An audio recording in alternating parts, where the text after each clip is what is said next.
We are the Pennsylvania Manufacturers Association. We are the Pennsylvania Manufacturers Association. Business in Pennsylvania. And business in Pennsylvania is our business. We've talked about pension reform. It's been sprinkled throughout the show already, and we've been talking about it for months and actually years on this. The failure of the legislature to enact pension reform has now factored in Moody's decision to downgrade Pennsylvania's credit rating. And you said that was... I said it right here on this radio, didn't I? You did. Very much a possibility.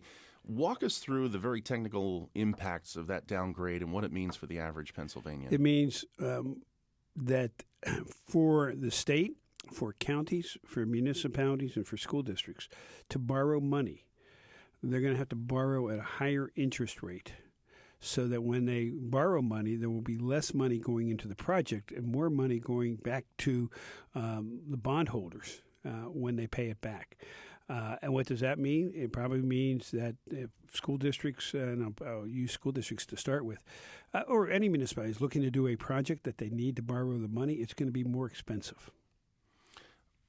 Are there further downgrades possible? Sure, if we don't do something about it.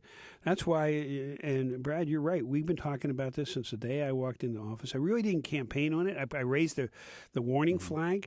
Then I got in to see exactly what it is. And it is certainly possible. Right now, we know that in 17-18 fiscal year, which is only 3 years away. And, sounds a lot further down the road, doesn't it? Remember, I've only been here 3.5 years, so it goes by pretty quickly. The budget contribution to pensions will be $3.3 billion with a B dollars. That's a huge portion of the budget to pay for pension obligations that we rightly owe. And there were major mistakes made in the past. We can't go back and fix those right away, nor can I assess blame. Everybody should know where the issue started. But I take it on and say we got to fix it. It's like looking at a house and saying, well, you didn't take care of your house. Let's blame the person who didn't take care of the house. I got to fix the house. And the legislature has to fix the house. You cannot keep putting your head in the sand on this. And that's why when we have been talking about it for the last 3 weeks, we've really demonstrated to the people when it comes to school district taxes that it is directly affecting their school district taxes because the pensions are going up. There was a cap put on what the school districts had to contribute in the last 3 years in Act 120 of 2010.